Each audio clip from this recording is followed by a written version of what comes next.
स्वागत करते हैं नाउन के बाद। आज हमारा चैप्टर है प्रोनाउन। तो नाउन क्या है? What is noun? Naming words are called noun. इस दुनिया में जिस भी चीज का नाम है ना, वो नाउन है। और नाउन के प्लेस पे जो आता है, which is used in place of noun, जो नाउन के स्थान पर होता है, उसको बोलते हैं प्रोनाउन। जैसे राम एक लड़का है, बार बार आप राम राम राम राम नहीं कह पाएंगे, उसके स्थान पे कुछ यूज करना पड़ेगा, और जो आप यूज कर रहे हो वो प्रोनाउन है। तो राम के लिए क्या यूज होगा? ही। सीता के लिए सी, और इस मार्कर के लिए इट। ठीक है, तो वो जो ही सी इट है, तो व्हाट आर दे? तो they are pronouns, because they are used in place of nouns. Noun के प्लेस पे जो यूज होता है वो प्रोनाउन होता है। तो ये कितनी काइंड कितनी है इनकी? तो 10 है। एक बार देख लेते हैं वन बाय वन। फर्स्ट है पर्सनल प्रोनाउंस। याद रखने, आपने अंडरलाइन आ जाएगा एक सेंटेंस में कि ये वर्ड अंडरलाइन है, इसका नाम बताइए, तो आपने बता देना है ये तो मी है, पर्सनल प्रोनाउन है। तो आई, मी, वी, अस, ये तो हो गए फर्स्ट पर्सन के प्रोनाउन। यू सेकंड पर्सन का है भाई, और he, him, she, her, it, they and them, ये थर्ड पर्सन के प्रोनाउंस हैं। तो आप क्या समझे? Personal pronoun. पर्सनल प्रोनाउन का मतलब होता है जो प्रोनाउन डायरेक्ट यूज हुआ उनके लिए। जैसे राम के लिए, मेरे लिए आई या मी, ऑब्जेक्ट के रूप में मी, ये सब्जेक्टिव केस। केस दो होते हैं ना, सब्जेक्टिव एंड ऑब्जेक्टिव। ये सब्जेक्टिव केस है, ये ऑब्जेक्टिव, ये सब्जेक्टिव, ये ऑब्जेक्टिव, ये सब्जेक्टिव भी ऑब्जेक्टिव भी सेम है भाई। ये तो ये सब्जेक्टिव, ये ऑब्जेक्टिव, ये सब्जेक्टिव, ये ऑब्जेक्टिव, ये दोनों है। इट सब्जेक्टिव भी, ऑब्जेक्टिव भी, ये सब्जेक्टिव, ये ऑब्जेक्टिव। तो केस का भी पता करना है आपने। एक सब्जेक्टिव केस होता है, एक पजेसिव। पजेसिव का मतलब जिसमें पोजेशन होता है, जिसमें आपका अधिकार होता है, जैसे ये पजेसिव है। तीन केस होते हैं। सब्जेक्टिव केस जिसमें सब्जेक्ट वर्क करता है, ऑब्जेक्टिव जो ऑब्जेक्ट होता है, और एक पजेसिव होता है जो बीच में होता है। ठीक है, तो ये पजेसिव केस होता है। ठीक है, तो आप फर्स्ट समझेंगे personal pronoun. Personal pronoun I, me, we, us, you, he, him, she, her, it, they और देम। समझ जाना, बस ये है कि नहीं चुने हैं ये पर्सनल प्रोनाउन है। ये अंडरलाइन आ जाए तो समझ जाना पर्सनल। सेकंड है पजेसिव प्रोनाउंस, जिसपे आपका अधिकार हो। जैसे अब देखो, माई नहीं है, कहीं आपका हो माई या योर। माई और योर है डिटरमिनर्स।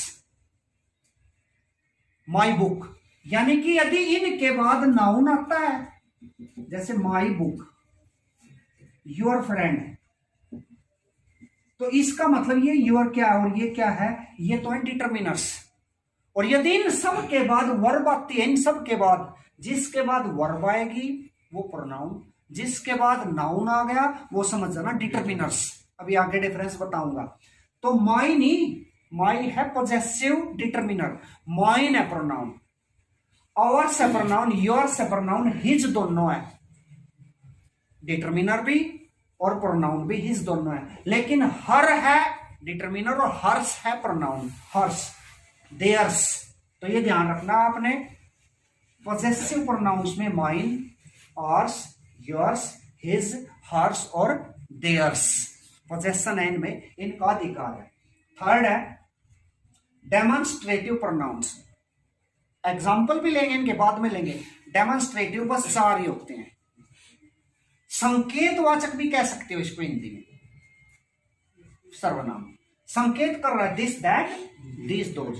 अब देखो, दिस और दैट सिंगुलर के लिए, और दीज और दोज प्लूरल के लिए।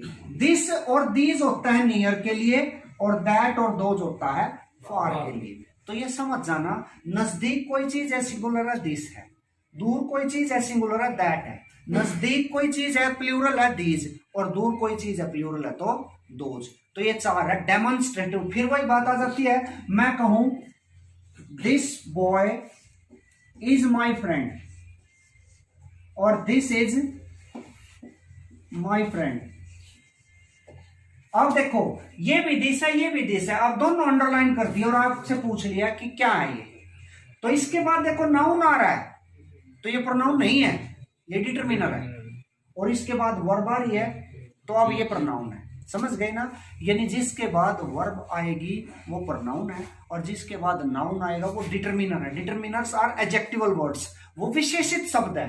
तो तुम समझ जाना ये प्रोनाउन कहाँ आएंगे और डिटरमिनर कहाँ आएंगे, समझ जाना। फिर डिस्ट्रीब्यूटिव प्रोनाउंस, डिस्ट्रीब्यूट कर दो, इधर कर दो उधर कर दो, बांट दो एक तरह से। तो ईच इधर, नीदर, एवरी और नन। ईच प्रत्येक, इधर या ये या इधर, नीदर ना उधर ना इधर, और एवरी भी बड़े लेवल पे एवरी और स्मॉल लेवल पे ईच। और न देखो नीदर तो दो में से कोई नहीं, और नन बहुत सारों में से कोई नहीं, और इधर या ये या ये। एक बार फिर सुन लो, ईच होता है दो के आसपास छोटे लेवल पे, स्मॉल लेवल पे। एवरी होता है बड़े लेवल पे, स्टेट लेवल पे, कंट्री लेवल पे एवरी। इधर दो में से एक, नीदर दो में से कोई नहीं, दो में से, और नन बहुत सारों में से कोई नहीं। तो आपने इनका मीनिंग समझ जाना है। डिस्ट्रीब्यूट कर दिए आपने, एक तरह से बांट दिए। फिर रेसिप्रोकल, दो ही है बस रेसिप्रोकल, तो ईच अदर और वन अनदर, बस रेसिप्रोकल है ईच अदर और इनके बीच में ये भी, और one another. Each other for two, one another more than two. बस देखो कितना आसान है। He was so scared, वो इतना डर गया, ये बाद में करेंगे एक्सप्लेन भी। He was so scared that his ankles touch each other, इतना डर गया कि उसके टकने जो थे ना कांपते हुए आपस में टकरा गए। तो टकने तो दो ही हैं, और टकरा गए तो each other। And after the farewell he met एक second, for two, sorry, each other for two, one another more than two. After the farewell, देखो farewell के बाद we bade farewell each other, goodbye each other। Farewell के बाद हमने एक दूसरे को अलविदा कहा। एक दूसरे को मतलब बहुत सारे थे तो सारों को कहा एक एक करके, तो वन अनदर। और ईच अदर होता है दो के बीच में, one another more than two. तो समझ जाना इसका नाम है रेसिप्रोकल। रेसिप्रोकल होता है वन अनदर और ईच अदर दो और one another more than two.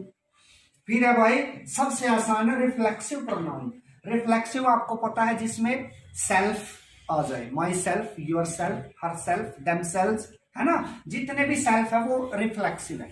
तो माई सेल्फ, अवर सेल्स है, योर सेल्फ और योर सेल्फ भी plural, himself, herself, itself, oneself और देम सेल्स। इसको बोलते हैं रिफ्लेक्सिव, जहां रिफ्लेक्ट करते हैं।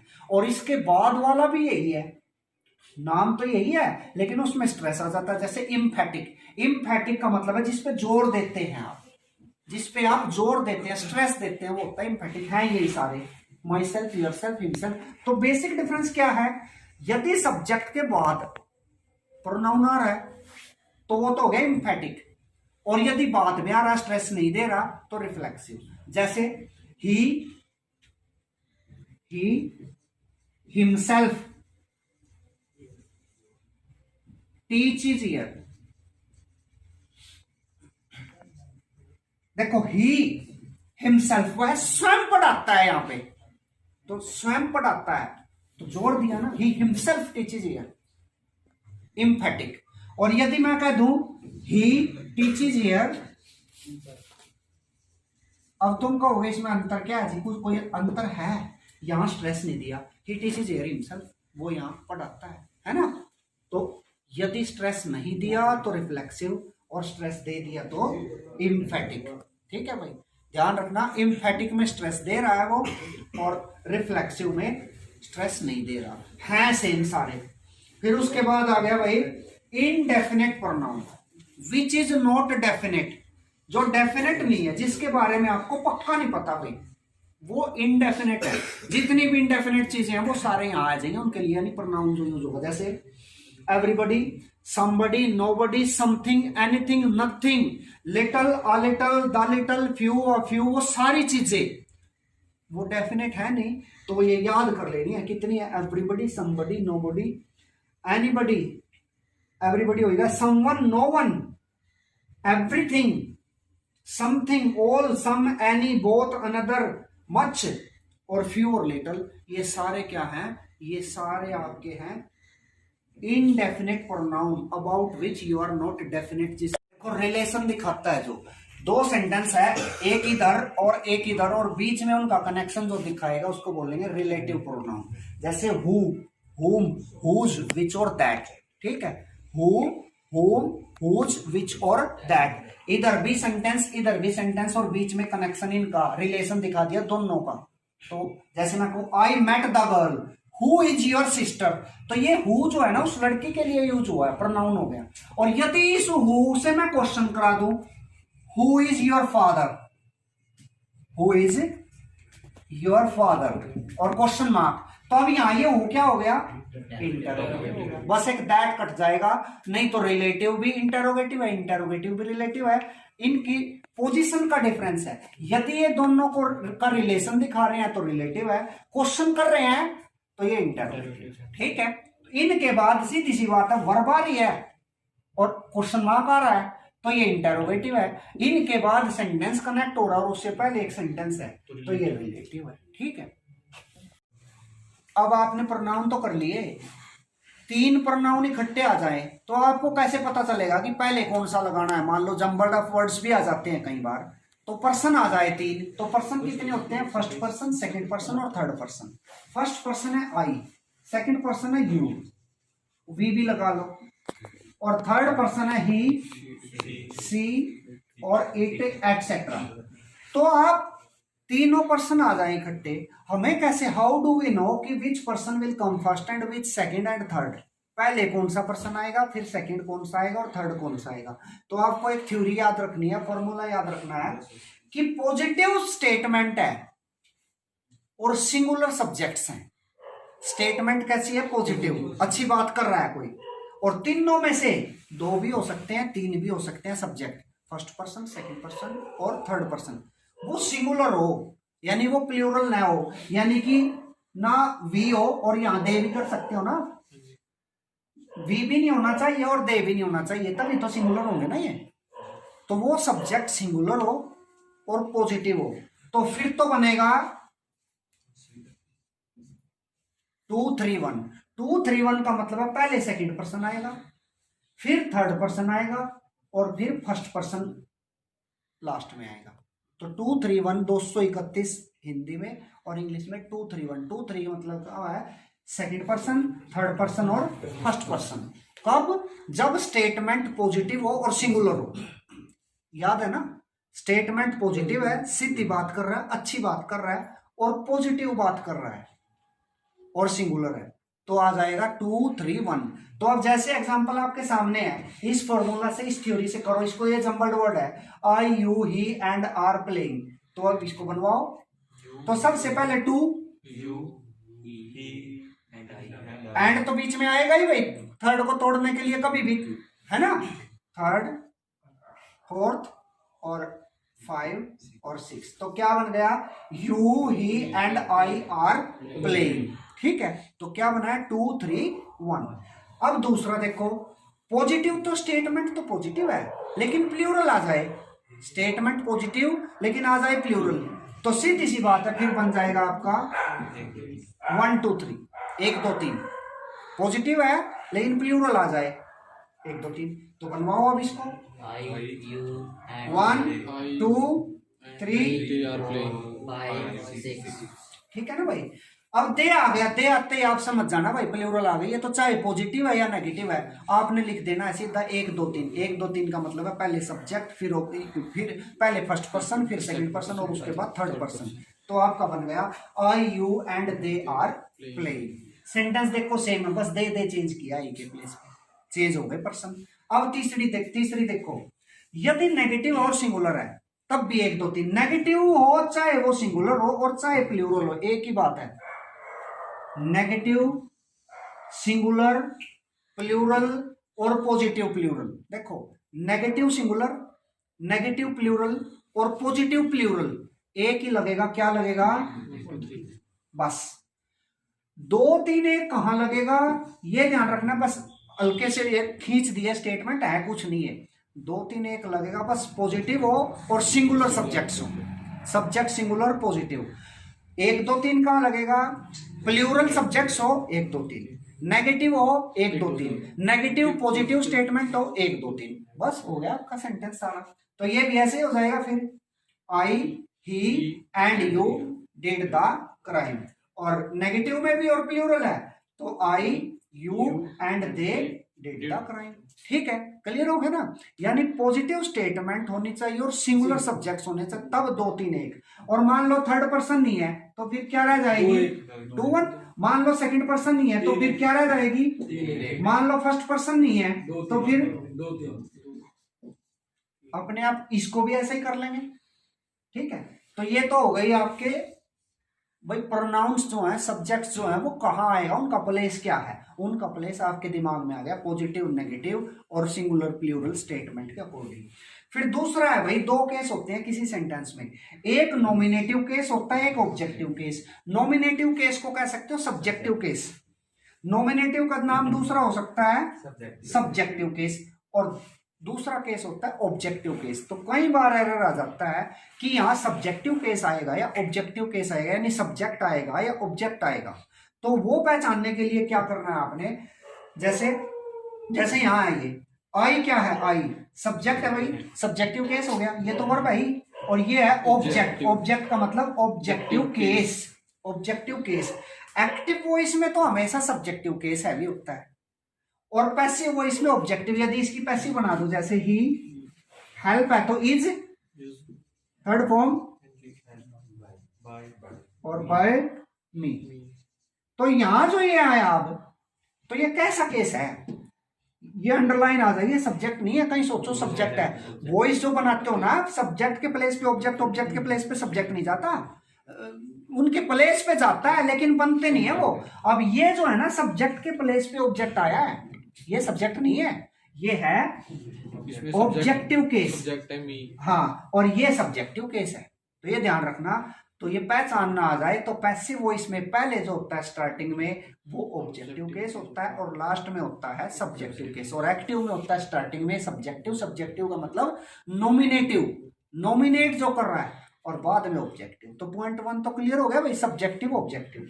अब दूसरा भाई, कुछ सर्टेन वर्ब्स हैं, जैसे वो वर्ब्स क्या क्या है ये याद कर लेनी है आपने। लाइक है, बिटवीन है, बट है, एक्सेप्ट है, और प्रीपोजिशंस जितने भी हैं, एक बार फिर सुन लो, like, between, but, except and prepositions. जितने भी प्रपोजिशंस है उन सब के बाद ऑब्जेक्टिव केस आएगा। कैसा केस आएगा? ऑब्जेक्टिव केस आएगा, ये याद रख लेना। अपने पॉइंट नंबर 2 है like, between, but, except and all the prepositions. उनके बाद केस आएगा ना, जैसे 2 केस होते हैं, नॉमिनेटिव और ऑब्जेक्टिव, तो केस क्या आएगा? ऑब्जेक्टिव। तो आप समझ लेना 2 चीजें होती हैं, देखो जैसे आई है, माई और मी, ही, हिज, हिम, तो आप केस समझेंगे ना, ये तो है सब्जेक्टिव केस, ये पॉजेसिव और ये ऑब्जेक्टिव।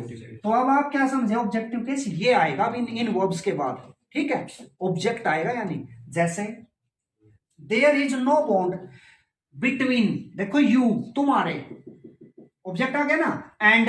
अब इन तीनों में से बताना आपने केस। अब तुम समझ गए बिटवीन वर्ड आया है भाई, तो ऑब्जेक्टिव केस आएगा। नहीं तो अब जब ये आपको रूल नहीं पता तो फिर आप आई भी लगा सकते हैं, है ना। तो यहाँ ऑब्जेक्टिव केस आएगा, तो there is no bond between you and me, objective case me. अब लेकिन इसका देखो दूसरा, देखो 2 सब्जेक्ट, वो 2 सब्जेक्ट के बीच में कंपैरिजन है, ये ध्यान रखना। 2 सब्जेक्ट्स के बीच में कंपैरिजन है, तो जैसे आई रन फास्टर देन, यदि 2 सब्जेक्ट्स के बीच में कंपैरिजन है तो सब्जेक्टिव केस। ऑब्जेक्ट क्या है तो ऑब्जेक्टिव केस, बस बात ही खत्म। सब्जेक्ट क्या है तो सब्जेक्टिव, ऑब्जेक्ट क्या है तो ऑब्जेक्टिव। जैसे आई रन फास्टर देन, तो कंपैरिजन किसके? मेरे और उसके बीच में है ना।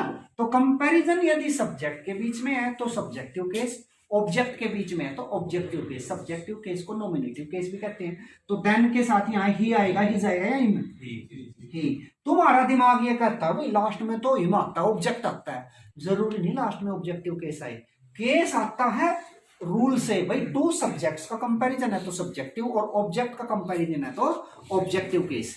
नेक्स्ट रूल है देखो, टू ऑब्जेक्ट्स के बीच में कंपैरिजन है, सब्जेक्ट के बीच में कंपैरिजन है, सब्जेक्टिव केस, ऑब्जेक्ट में है तो ऑब्जेक्टिव। तो ऑब्जेक्ट्स में है जैसे I know as much as him,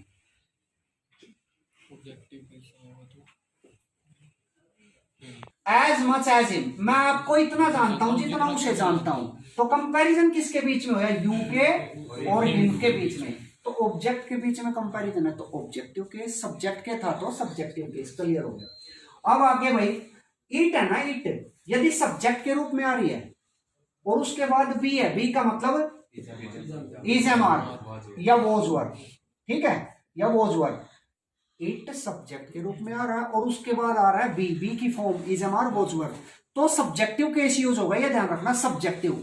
ठीक है, जैसे इट इज, अब बताओ क्या आएगा यहाँ इसमें से, आई बी माई में से सब्जेक्टिव केस आई है ना, तो इट इज आई। अब वर्ब एग्री होगी इससे, प्रोनाउन से पहले, तो यहाँ बताओ क्या आएगा, हैज आएगा या हैव आएगा, have. It is I who have to teach you English. एक बार फिर सुन लो, यदि इट सब्जेक्टिव केस यूज हो रहा है और उसके बाद प्रोनाउन यूज करेंगे तो वो होगा सब्जेक्टिव केस, नॉमिनेटिव केस, और जो वर्ब आएगी ना उस नॉमिनेटिव केस से एग्री होगी वो वर्ब। जैसे it is subjective case in तीनों में से आई है, इट इज आई हु, तो यहां वर्ब किससे एग्री हो रही है, आई से, आई के साथ हैव आता है ना कि एज, ठीक है।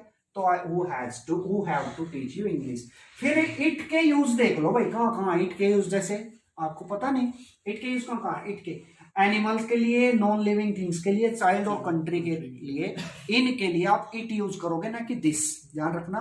कोई एनिमल है तो इट यूज करेंगे आप, कोई नॉन लिविंग ऑब्जेक्ट है इट, कोई बच्चा है उसको भी इट कहते हैं, चाइल्ड को भी इट बोलते हैं ना, दिस नहीं। और किसी कंट्री के लिए भी it, India is my country, it is my country, है ना, फिर इंडिया इंडिया बार बार नहीं तो इट। तो जैसे, और प्लूरल इट का क्या होता है, याद रखना, इट का प्लूरल दे। जैसे India is a vast country, bar bar India India नहीं कहोगे आप, तो इंडिया के प्लेस पे फिर क्या आएगा, इट आ गया ना सब्जेक्ट, तो इट आएगा। इट का यूज किसके लिए, कंट्री के लिए, चाइल्ड के लिए, नॉन लिविंग ऑब्जेक्ट और एनिमल।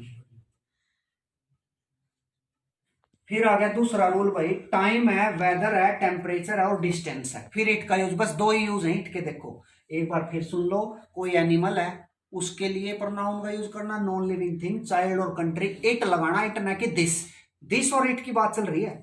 और फिर दूसरा रूल है, वेदर आ जाए, मौसम, टेम्परेचर आ जाए या डिस्टेंस आ जाए और टाइम आ जाए, तो it is 10 o'clock bye my watch, तो इट इज जनवरी, जनवरी के लिए भी टाइम आ गया ना भाई, मंथ आ गया, तो इट इज जनवरी। 8 बज गए भाई, इट इज 8 o'clock, 8:30 हो गए तो 8:30 PM या o'clock, ठीक है, तो इट लग रहा है। फिर दूसरा है भाई, एम्फेसाइज करने के लिए सब्जेक्ट को भी इट लगता है, जब जोर दे के कहता है ना वो, it is I, it is he who has to do the work, ये वो है या ये मैं हूं जिसे काम करना है, तो इट लगेगा वहां भी, जोर देने के लिए किसी बात पे, एम्फेसाइज करने के लिए, स्ट्रेस देने। जैसे it was he who did the mistake, ये वो है, वो, तो इट सब्जेक्ट के रूप में जोर देता है, हु डिड द मिस्टेक। इसका यूज होगा भाई फॉर पर्सन, थिंग और आइडेंटिटी, कोई पहचान है या नजदीक कोई चीज है तो, और सिंगुलर भी। और यहाँ एक और चीज लिख लो, सिंगुलर के लिए वैसे तो इट भी होता है, लेकिन यहाँ दिस और दीज का भी आ सकता है ना फिर, तो वहां सिंगुलर। तो जैसे दिस इज अ मार्कर, ये मार्कर है भाई, तो दिस यूज हो गया। अब आगे चलेंगे, दो है भाई, जैसे इसका सेकेंड रूल है, आफ्टर दिस, दिस के बाद तो नाउन भी आ सकता है, वर्ब भी आ सकती है, लेकिन इट के बाद जो है वो वर्ब भी आएगी, हमेशा ये ध्यान रखना। दिस और इट में कंपैरिजन क्या है, दिस के बाद तो नाउन भी आ सकता है, जैसे this boy belongs to the centre है, और दिस इज अ बॉय, तो दिस के बाद वर्ब भी आ गई, नाउन भी आ गई, लेकिन इट के बाद जो है वो वर्ब ही आएगी, ये ध्यान रखना। जैसे दिस बुक इज माइन, तो दिस के बाद नाउन आ गया, और दिस इज माई बुक, तो दिस के बाद दिस इज माई बुक, तो देखो दिस के बाद वर्ब भी आ गई, लेकिन इट के बाद क्या आएगा, इट इज माई बुक, ठीक है। तो यहां इट आ गया, इट का मतलब क्या हो गया, यहां प्रोनाउन और ये वर्ब आएगी, लेकिन दिस जो है नजदीकी दिखाने के लिए दिस, और नॉन लिविंग थिंग के लिए रिप्रेजेंट कर रहा है तो इट। दिस के बाद नाउन भी आ सकता है, वर्ब भी आ सकती है, लेकिन इट के बाद क्या आएगी, बस वर्ब आएगी, ये कंपैरिजन कर लेना इन दोनों का। चलो ठीक।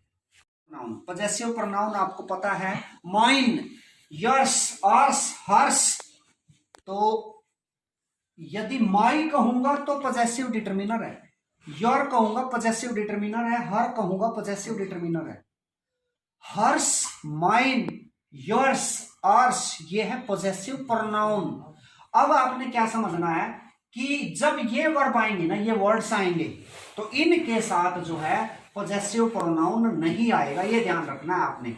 जैसे सेपरेशन आ जाए, लीव आ जाए, एक्सक्यूज आ जाए, मेंशन आ जाए, रिपोर्ट आ जाए, पार्डन, साइट और फेवर आ जाए, ये ध्यान रखना है आपने। इनके बाद जो है पजेसिव प्रोनाउन नहीं आएगा, नहीं आएगा। जैसे your separation is very painful to me, तो योर मीन्स योर से समझ रहे हो आप, यहाँ आप ये समझ रहे हो ये प्रोनाउन आ रहा है, तो ये रॉन्ग हो गया सेंटेंस, क्योंकि सेपरेशन आ रहा है तो यहाँ पजेसिव डिटर्मिनर और प्रोनाउन आएंगे नहीं। तो फिर अच्छा सेंटेंस क्या होगा, मीनिंगफुल सेंटेंस क्या होगा, आपने ये लर्न करनी है कि भाई separation, leave, excuse, mention, report, pardon और साइट और फेवर, इनके बाद या इनके साथ पजेसिव डिटर्मिनर या पजेसिव प्रोनाउन नहीं आते। जैसे एग्जांपल है, your separation is very painful to me, तो तुम समझ गए कि सेपरेशन आ रहा है, फिर योर और योर्स कैसे आ जाएंगे। तो फिर करेक्ट सेंटेंस क्या होगा, एरर तो तुमने पहचान लिया भाई इस पार्ट में है सेंटेंस के, तो करेक्शन भी तो पता होना चाहिए ना। तो सेंटेंस बनेगा फिर सेपरेशन फ्रॉम यू, अब योर नहीं आएगा, इसमें बनेगा separation from you is very painful to me, आपसे अलग होना मेरे लिए बड़ा दर्दकारी है। सेपरेशन फ्रॉम यू, अब देखो यू जो है वो पर्सनल प्रोनाउन है, पजेसिव तो नहीं ना, ठीक है। तो आप ये लर्न करेंगे कि इन वर्ड्स के साथ पजेसिव प्रोनाउन नहीं आएगा, ठीक है। दूसरा, I need your favour please, अब देखो फेवर आ गया ना, अब यही आपने लिखा था, कहां गया ये रहा फेवर, तो आप समझ गए योर नहीं आएगा यहां, ठीक है। क्यों नहीं आएगा योर, तुमने याद किया था भाई फेवर वर्ड के साथ जो है वो पजेसिव आता नहीं, ठीक है, डिटरमिनर और प्रोनाउन। तो फिर सेंटेंस, अब एरर तो पता चल गया भाई इसके साथ योर आ रहा है, तो ठीक क्या बनेगा, I need favour from you, और प्लीज लिखना चाहो तो लिख लो, ये रॉन्ग हो जाएगा। तो पर्सनल प्रोनाउन आएगा, इसका मतलब इनके साथ पजेसिव नहीं आएगा। इन वर्ड्स को एक बार पढ़ लेना, फिर ये नहीं आएंगे इनके साथ योर, हर, ये सारे। दूसरा है, in possessive pronoun apostrophe is not used. एक चीज ध्यान रखना, तुम एप्लीकेशन लिखते हो ना, हमेशा रॉन्ग लिखते हो, आप लिखते हो योर्स फेथफुली, तुम लिखते हो वाई कैपिटल,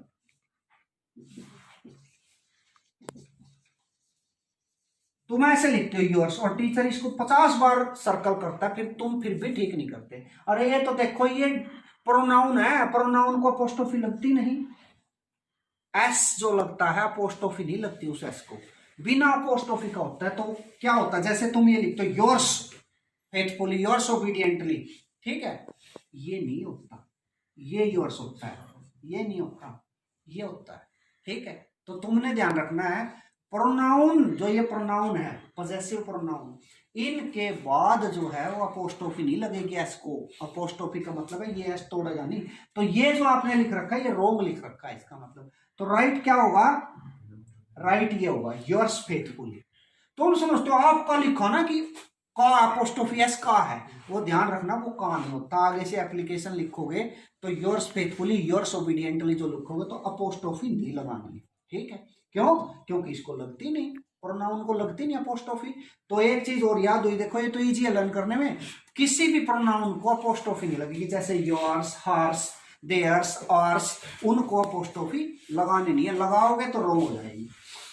नेक्स्ट है अब रिफ्लेक्सिव प्रोनाउन, अब ये तो था पजेसिव प्रोनाउन भाई, क्लियर हो गया। कुछ वर्ड्स है वो लगते नहीं, यानी उनको पजेसिव लगता नहीं, और दूसरा पजेसिव प्रोनाउन को कभी भी अपोस्ट्रोफी नहीं लगती। नेक्स्ट जो आ गया वो है रिफ्लेक्सिव। रिफ्लेक्सिव का मतलब योर सेल्फ जिसमें लगता है, yourself, myself, ourself, है ना, देम सेल्फ। तो acquit, avail, reconcile, amuse, resign, avenge, exert, apply, adapt, adjust, pride और absent और enjoy। तो इन वर्ड्स के बाद जो है रिफ्लेक्सिव प्रोनाउन का यूज होगा। एक बार और सुन लो, एक्विट, अवेल, रिकनसाइल, अम्यूज हास्य, रिजाइन या अवेंज, कल आपने बताया था रिवेंज और avenge, exert, apply, adapt, adjust और प्राइड। इन वर्ड्स के जस्ट आफ्टर आपने क्या लगाना है, रिफ्लेक्सिव प्रोनाउन लगाना है। यानी रिफ्लेक्सिव क्या होता है, yourself, my self, himself, ठीक है, ये सारे सेल्फ वाले। तो जैसे एग्जांपल है, she has reconciled dash to the demand of her in laws, वो समर्पण कर दिया, उसने समझौता कर दिया इन लॉज की डिमांड के सामने। तो तुम समझ गए, रिकनसाइल्ड आ गया, तो तुम्हें याद हो गया भाई, रिकनसाइल वर्ड के बाद तो रिफ्लेक्सिव आता है, तो इसका बनेगा ना रिफ्लेक्सिव, सी का ऑब्जेक्ट हर और हर का हर सेल्फ, तो यहां क्या बन गया, हर सेल्फ, ठीक है। तो तुमने ये वर्ड पढ़ने हैं भाई, acquit, avail, reconcile, amuse, resign, avenge, exert, apply, adapt, adjust, pride, absent और इंजॉय। ही इंजॉयज हिमसेल्फ, तो इंजॉय के साथ हिमसेल्फ यानी कि उस नाउन प्रोनाउन का रिफ्लेक्सिव बना दिया। देखो ये तो पर्सनल है, इसके बाद ये वर्ड आया ना, ये वर्ब आई, तो इसके बाद तुम समझ गए इस पर्सनल का क्या बनेगा अब यहाँ, रिफ्लेक्सिव। तो याद कर लेना, दो तीन थोड़े से ही है। फिर दूसरा है, कुछ देखो अपोजिट रूल जरूर करना चाहिए आपको। जैसे इसका अपोजिट ये बन गया भाई, इन वर्ड्स के साथ तो लगेगा रिफ्लेक्सिव, लेकिन ये आ गई रिफ्लेक्सिव लगेगा नहीं जो जनरली तुम लगाते हो। जैसे वो क्या क्या है, कीप है, स्टॉप है, टर्न है, क्वालिफाई है, बेद, एक होता है बाथ, BATH, स्नान, नाम, नाउन, और बेद मीन्स स्नान करना, वर्ब, मूव, रेस्ट, हाइड, इनके साथ नो रिफ्लेक्सिव प्रोनाउन। इनके साथ जैसे तुम्हें कहते हैं ना, keep your self away from bad boys, जब कीप ही कह दिया, योर सेल्फ कहने की जरूरत नहीं।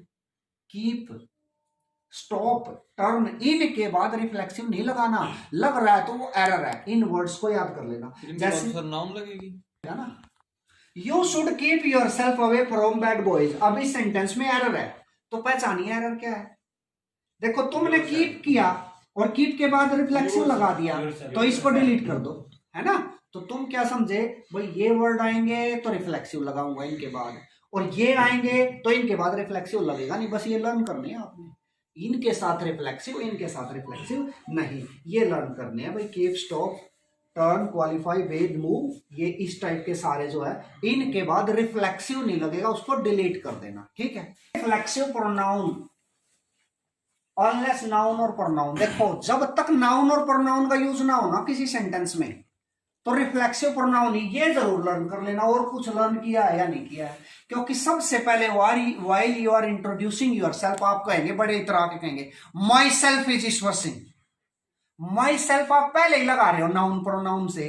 रूल तो ये कहता है पहले नाउन प्रोनाउन यूज करो तब रिफ्लेक्सिव आएगा, पहले नाउन प्रोनाउन को यूज करो, उस नाउन प्रोनाउन के लिए तो रिफ्लेक्सिव आ रहा है, तुम पहले ही रिफ्लेक्सिव लगा रहे हो। जैसे my self Ishwar from Panipat, तो पहले आपने रिफ्लेक्सिव प्रोनाउन कैसे लगा दिया, ये रोंग है। आप इंट्रोडक्शन देखते हो ना, वो रोंग इंट्रोडक्शन होता है, वो क्यों होता है ये नहीं पता होता आपको, वो इसलिए होता है आपने माई सेल्फ तो लगा दिया, माई सेल्फ किस लिए लगा रहे हो आप, ईश्वर के लिए, तो ईश्वर पहले होना चाहिए था, तब तो लग जाता है। आप ईश्वर से यानी नाउन से पहले लगा रहे हो, प्रोनाउन से पहले माई सेल्फ, तो ये रोंग है। तो ये ग्रामेटिकली रोंग होना क्या चाहिए, I am Ishwar from Panipat होना ये चाहिए। यानी आप क्या समझे, आप ये समझे पहले सेंटेंस में नाउन प्रोनाउन आएंगे, उसके बाद रिफ्लेक्सिव आएगा। यदि आप स्टार्टिंग में रिफ्लेक्सिव लगा रहे हो तो वो सेंटेंस रोंग है। तो ध्यान रखना, ये माई सेल्फ से never introduce your self with my self, कभी भी अपने आप को माई सेल्फ से इंट्रोड्यूस मत कराओ, वो रोंग होता है। फिर है your self and he completed, देखो फिर वही बात आ गई, your self and he completed the work. अरे भाई भले आदमी है तो देखो ये तो ही ठीक है, यहां पहले ही आप योर सेल्फ लगा रहे हो तो क्या आ जाएगा, you and he completed the work. पहले प्रोनाउन लगाओ ना, है ना, पर्सनल प्रोनाउन, तब रिफ्लेक्सिव आदमी तो आ सकता है। आप पहले रिफ्लेक्सिव लगा रहे हो, गलत है। तो you and he completed the work, your self नहीं लगेगा, माई सेल्फ नहीं लगेगा, यानी स्टार्टिंग में कोई भी रिफ्लेक्सिव नहीं लगेगा। उसके बाद आ गया डिस्ट्रीब्यूटिव प्रोनाउन। डिस्ट्रीब्यूटिव थोड़े से होते हैं, ईदर, नीदर, नन, है ना। तो ईदर पॉजिटिव के लिए when choice is there between two, जब दो के लिए चॉइस होना, टू पर्सन्स और थिंग्स, यहां पर्सन भी हो सकता है और थिंग्स भी हो सकती है। तो व्हेन चॉइस बिटवीन टू और पॉजिटिव है तो ईदर, चॉइस बिटवीन टू और नेगेटिव है तो नीदर हो जाएगा। तो इधर चॉइस बिटवीन टू, जैसे either of these two chairs, और ये भी ध्यान रखना ब्लैंक से पहले वहां जो है प्लूरल आएगा और वर्ब आएगी सिंगुलर। क्यों? क्योंकि ये सिंगुलर को रिप्रेजेंट करता है, यहां से एग्री हो रही है वर्ब। तो either of the two chairs dash black, तो ये बताओ क्या आएगा, क्योंकि यहां से वर्ब एग्री हो रही है। देखो ये बहुत आते हैं और तुम गलत कराते हो, तुम तो चेयर्स देख के यार करोगे, लेकिन वर्ब यहां से एग्री हो रही है। ईदर मींस या तो ये या ये, दो चेयर में से एक चेयर ब्लैक है तो इज, ठीक है। पॉजिटिव के लिए ईदर। एनी और नन आवे मोर देन टू, इसका रिवर्स क्या है, इधर फॉर टू, टू में से एक। एनी और वन है तो ये भी एक, लेकिन ये मोर देन टू, पर्सन और थिंग्स, ठीक है। जैसे वन ऑफ दीज बॉयज, बहुत सारों में से एक, इनमें से फिर बताओ क्या आएगा, इज इंटेलिजेंट, ठीक है।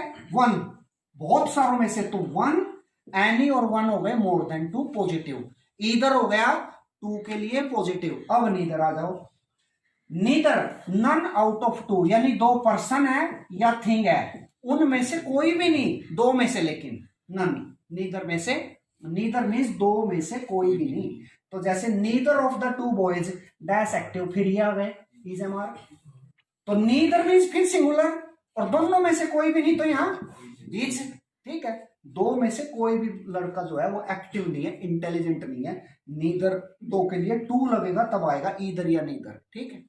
फिर नन, नन का फिर वही, इनका रिवर्स एनी और वन पॉजिटिव के लिए, और नन हो गया नेगेटिव के लिए। ये दो के लिए पॉजिटिव में, और ये दो से ज्यादा के लिए पॉजिटिव, ये दो से ज्यादा के लिए नेगेटिव, बस रिवर्स हो गया। जैसे none out of more than two, none of his four sons dash after him, look, looks या लुकिंग, बताओ यहां से वर्ब एग्री हो रही है, सिंगुलर काउंट होता हमेशा, कौन कौन, नीदर, ईदर, एनी, वन और नन, सिंगुलर, तो बताओ क्या आएगा, लुक्स, लुक्स थर्ड पर्सन के साथ ऐसे ऐसे, तो यहां क्या आएगा, यदि लुक आएगा, लुक का तो मतलब प्लूरल है, फिर तो तुमने यहां से कर दिया एग्री, यहां आएगा लुक्स।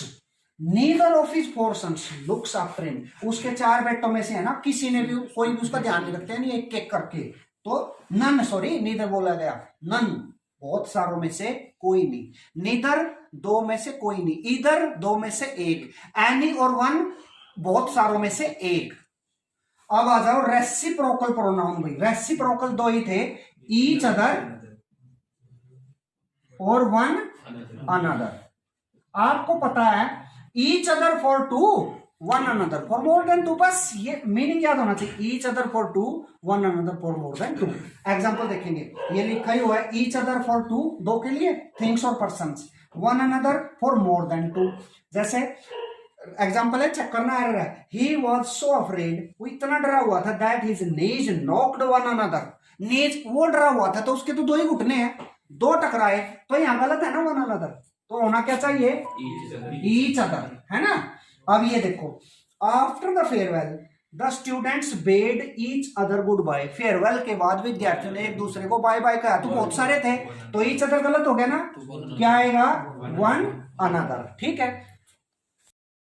पॉइंट 6 पे आ गए हैं डेमोन्स्ट्रेटिव प्रोनाउन। दो चीजें होती हैं, देखो डेमोन्स्ट्रेटिव डिटरमिनर भी होते हैं,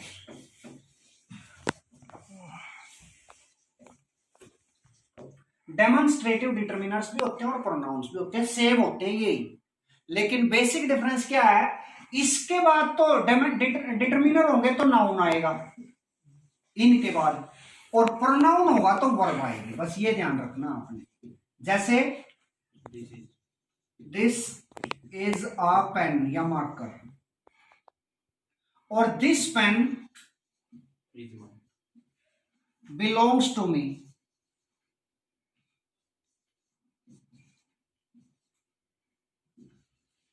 अब देखो सेंटेंस वही है, या दिस पेन इज माइन कर लो, तो यहां तो है दिस के बाद इज, यदि दिस दैट दिस दोज के बाद वर्ब आ रही है तो ये प्रोनाउन है, और यदि इनके बाद नाउन आ रहा है इनके बाद ही, तो ये डिटरमिनर। सब ये बेसिक डिफरेंस है इनके बीच में।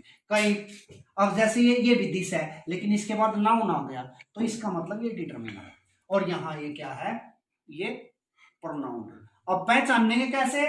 दिस और that are used for singular things, these और those are used for plural thing. ठीक है भाई, प्लूरल होंगे दिस दोज, सिंगुलर होंगे दिस दैट। नजदीकी के लिए दिस और दीज, ये है नियर, और दैट और दोज फार, दूरी के लिए दैट और दोज। आपको ये बता दिया सिंगुलर के लिए क्या है, प्लूरल के लिए क्या है। नियरनेस के लिए दिस और दीज, और फार के लिए यानी दूरी के लिए दैट और दोज। ये प्रोनाउन में भी ऐसे यूज होंगे और डिटरमिनर में भी सेम यूज होंगे। बस ये ध्यान रखना है, यदि वर्ब इनके बाद है, if verb comes after them definitely they are pronouns, if noun comes after them then they are determiners. ठीक है, क्लियर हो गया ना? ये तो सिंगुलर प्लूरल और नियर फार, नजदीक की दूरी। दूसरा है रिलेटिव प्रोनाउंस। रिलेटिव प्रोनाउंस का मतलब है इधर भी कुछ पार्ट होगा सेंटेंस का, उधर भी, और ये 4 5 ही है, जैसे हु, हुम, हुज, विच और दैट। हु, हुम, हुज, विच और दैट, बस ये रिलेशन दिखा रहे हैं सेंटेंसेस में, सेंटेंस के पार्ट में तो रिलेटिव है, और बिगनिंग में आके ये क्वेश्चन बना रहे हैं तो इंटरोगेटिव है, बस सीधी सी बात है। तो जैसे आई नो द बॉय, एक पार्ट हो गया सेंटेंस का। हु इज योर फ्रेंड, एक पार्ट ये हो गया। तो ये हु क्या है यहाँ? ये हु उस लड़के के लिए आ रहा है, उस नाउन के प्लेस पे आ रहा है जो आपका फ्रेंड है। ठीक है, तो ये प्रोनाउन हो गया। कौन सा प्रोनाउन? Relative pronoun. बस क्लियर हो गया। अब तुम कहोगे ये किस किस के लिए आते हैं, तो तुम्हें समझना चाहिए हु, हुम और हुज। हु, हुम पर्सन के लिए, नीचे नीचे क्लियर है ये, आगे देखेंगे इनको। ओके, दैट फॉर दैट किसके लिए आता है? हु, हुम, हुज को चलिए बता ही देते हैं। देखो, हु पर्सन के लिए, हुम भी पर्सन के लिए, तो PERSON। हु और हुम आते हैं पर्सन के लिए। ठीक है, हुज आता है भाई किसका है? ये इंक्वायरी के लिए। ठीक है, किसका, किसकी, पर्सन भी हो सकता है, कोई चीज भी हो सकती है ये।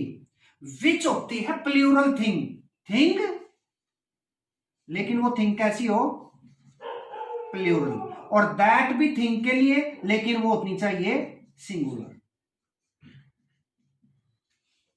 देखो अब तुम्हें कितनी चीजें पता चल गई। हु, हुम पर्सन के लिए, हुज भाई वो कौन है, किसका है, किसकी है, चीज भी हो सकता है, पर्सन भी हो सकता है। ठीक है, हुज ब्रदर आर यू, किसके भाई हो आप। अच्छा, विच और दैट, विच हो गई थिंग्स, लेकिन थिंग्स होनी चाहिए प्लूरल। दैट थिंग्स, लेकिन थिंग्स होनी चाहिए सिंगुलर। तो दैट तो सिंगुलर थिंग्स के साथ, और विच प्लूरल थिंग्स के साथ, और ये पर्सन के साथ। ये कौन सी किसकी चीज है? अब दैट और किसके लिए भाई? दैट और देख लो, सुपरलेटिव डिग्री होती है ना, 3 डिग्री होती है, पॉजिटिव, कंपैरेटिव एंड सुपरलेटिव। तो जो सुपरलेटिव डिग्री होगी ना, उसके साथ भी दैट आएगा हमेशा, ये ध्यान रखना। जैसे he is the most famous person, देखो वैसे तो पर्सन के साथ हुआ ना चाहिए, लेकिन क्योंकि ये डिग्री कौन सी है? सुपरलेटिव, मच, मोर, मोस्ट, सुपरलेटिव डिग्री है ना, तो तुम समझ जाओ भाई दैट है सुपरलेटिव डिग्री के लिए। तो रिलेटिव प्रोनाउन कौन सा आएगा? दैट आएगा। किसके साथ? सुपरलेटिव डिग्री के साथ। तुम्हारे ध्यान में आ जाना चाहिए, सुपरलेटिव डिग्री आते ही कोई भी प्रोनाउन आएगा रिलेटिव तो एक ही आएगा, वो दैट आएगा। तो he is the most famous person who I have seen, that. क्यों आया दैट? क्योंकि यहाँ सुपरलेटिव डिग्री है। तो ये तो क्लियर हो गया, इजी है, सुपरलेटिव डिग्री है तो दैट आएगा। फिर भाई कुछ वर्ड्स हैं उनके साथ भी दैट आता है, वो पढ़ लेने आपने। जैसे everything, nothing, the only, any, all, everyone, none, no, nobody, much, little, the same, the few, the little. ये इस टाइप के वर्ड्स आ जाए, पढ़ लेना इनको अच्छे से, इनके बाद भी दैट आएगा। ठीक है, जैसे ऑल, ऑल आ गया। अब तुम्हें लगाना है रिलेटिव प्रोनाउन, तो तुम समझ गए भाई, ये रहा ऑल, तो कहां गया? ये रहा ऑल। एनी आ जाए, एवरीवन आ जाए, द ओनली आ जाए, द सेम आ जाए। देखो सेम पर्सन है, पर्सन के साथ तो हु आता है, लेकिन सेम आ जाए और पर्सन भी आ जाए तो सेम तो दैट के साथ आता है, तो फिर दैट आ जाएगा। ऑल आ गया तो दैट आ जाएगा। तो all dash glitters is not gold, तो ऑल आ गया, तुम्हें रिलेटिव प्रोनाउन लगाना है तो क्या आएगा? दैट आएगा, है ना, क्योंकि ये रहा ऑल। तो all that glitters is not gold, हर चमकने वाली चीज है ना सोना नहीं होती, तो ऑल के साथ दैट आ गया। ठीक है, तो रिलेटिव प्रोनाउन क्या आएगा, सुपरलेटिव डिग्री है दैट आएगा। ये सारे वर्ड्स हैं, ये पढ़ लेना, everything, nothing, the only, any, all, everyone, none, ये सारे, little, a little, the few, ये सारे, तो दैट आएगा। दूसरा, my friend has spent the little money, तो द लिटल आ गया ना, यहां भी दैट आएगा। तो ये थोड़े से वर्ड पढ़े आपने, थोड़े से वर्ड सही है, ये पढ़ते ही आपके दिमाग में। This is the same man, देखो मैन के साथ तो हु आना चाहिए था, यहां देखो ऊपर आया हुआ है, ये रहा बॉय, लड़का है ना, इसके साथ तो हुआ रहा, लेकिन यहां मैन से पहले क्या आ गया, सेम आ गया, तो सेम अभी भी पढ़ा था, तो इसके साथ भी क्या आएगा, दैट। ठीक है, अब तुम्हें देखना है इंटरोगेटिव। भाई इंटरोगेटिव क्या है, इंटरोगेटिव प्रोनाउंस क्या है, चार रह गए अब तो, हु, हुम, हुज और विच। स्टार्टिंग में आके जब क्वेश्चन करते हैं डायरेक्ट ये, तो ये इंटरोगेटिव प्रोनाउंस हो जाते हैं। जब सेंटेंस के बीच में आते हैं ना ये, और इधर के सेंटेंस का भी और उधर के का एक रिलेशन दिखाते हैं, तब इन्हें कहते हैं रिलेटिव प्रोनाउंस। एक दैट और ऐड हो जाता है इनमें, इंटरोगेटिव में दैट कट जाता है, तो बाकी सारे सेम है। अब इनका काम क्या क्या, आप देखो हु का काम क्या है, हु आता है as a subject of the sentence, या सब्जेक्ट के रूप में। ठीक है, जैसे हु इज प्लेइंग, कौन खेल रहा है, जो नाउन एब्सेंट है ना, उस एब्सेंट नाउन को के लिए कह रहा है हु इज प्लेइंग, यानी कि सब्जेक्ट के रूप में। तो क्लियर हो गया, क्या आता है वो, सब्जेक्ट के रूप में। हुम है ऑब्जेक्ट के रूप में, तो जैसे हुम हैव यू इनवाइटेड, किसको बुलाया आपने, तो ऑब्जेक्ट को बुलाया ना, जो ऑब्जेक्ट है उसको। सब्जेक्ट तो यहां यू है ना, कहां गया, ये रहा यू। ठीक है, तो अब यहां हुम किसके लिए, ऑब्जेक्ट के लिए, और हुज आ गया, तो हुज मीन्स ओनर, मालिक को ढूंढने के लिए हुज आ गया। तो अब ये तीनों क्लियर हो गए ना, यहां बता रहा था कि भाई ये किस किस के लिए आएंगे। जब रिलेटिव प्रोनाउन ना हो, इंटेरोगेटिव प्रोनाउन हो ये, तो हु तो आता है सब्जेक्ट के रूप में, हुज, हुम आता है ऑब्जेक्ट के रूप में, और हुज आता है ओनर को ढूंढने के लिए, भाई इसका मालिक कौन है। ठीक है, क्लियर हो गए ना तीनों। तो ये आ गया, जैसे एग्जांपल है हुज बुक इज दिस, किसकी किताब है ये, तो हुज मीन्स ओनर, कौन है ये, क्लियर हो गए ना। तीन अलग अलग सेंटेंस है, who are you, I don't know who are you, I don't know who you are. देखो जब ये क्वेश्चन कर रहा है ना, तब तो ये सब्जेक्ट के रूप में यूज हो रहा है, तो हु आर यू, आप कौन हो, यानी कौन हो आप, तो ये तब तो ठीक है, हु आर यू। अब देखो आई डोंट नो, सेंटेंस यहां से चला है, हु आर यू नहीं, अब गलत हो गया ये, अब क्वेश्चन नहीं कर रहा है, मुझे नहीं पता, अब मुझसे पता भी नहीं और वो पूछ भी रहा है, तो गलत हो गया ना। तो अब क्या बनेगा, I don't know who you are, कौन हो तुम, पूछ नहीं रहा अब ये बता रहा है कि तुम कौन हो, तो I don't know who you are. ठीक, क्लियर हो गया ना। देखो ऐसे यदि ये, अब यहां ये को क्या है, अब ये रिलेटिव प्रोनाउन नहीं है, यहां है इंटरोगेटिव, लेकिन सेंस लगने की इसकी चेक कर लेना, सब्जेक्ट के रूप में है यहाँ। दूसरा है भाई विच, किसके लिए यूज होता है विच, विच होता है चॉइस के लिए, पर्सन के लिए विच कब यूज होगा, पर्सन के लिए जब दो या दो से अधिक में से एक की चॉइस करनी होगी ना, तब विच का यूज होगा। जैसे विच या who is your brother in the class, इस क्लास में देखो बच्चे तो बहुत सारे हैं, तुम्हारा भाई कौन सा है, यानी बहुत सारों में से एक, तो अब वो नहीं आएगा क्योंकि चॉइस निकालनी है आपको, अपना भाई निकालना है, तो यहां आ गया विच, विच इज योर ब्रदर। वैसे तो पर्सन के लिए वो आता है, लेकिन विच क्यों आया, चॉइस लेनी है बहुत सारों में से। दूसरा which who of the servants do you want, कितने सर्वेंट्स में से एक सर्वेंट या दो सर्वेंट्स को आप चाहते हैं, तो हु नहीं विच आएगा फिर भी। ठीक है, तो ये पूरा चैप्टर जो है प्रोनाउन का कंप्लीट हो गया, इसको अच्छे से पढ़ लेना।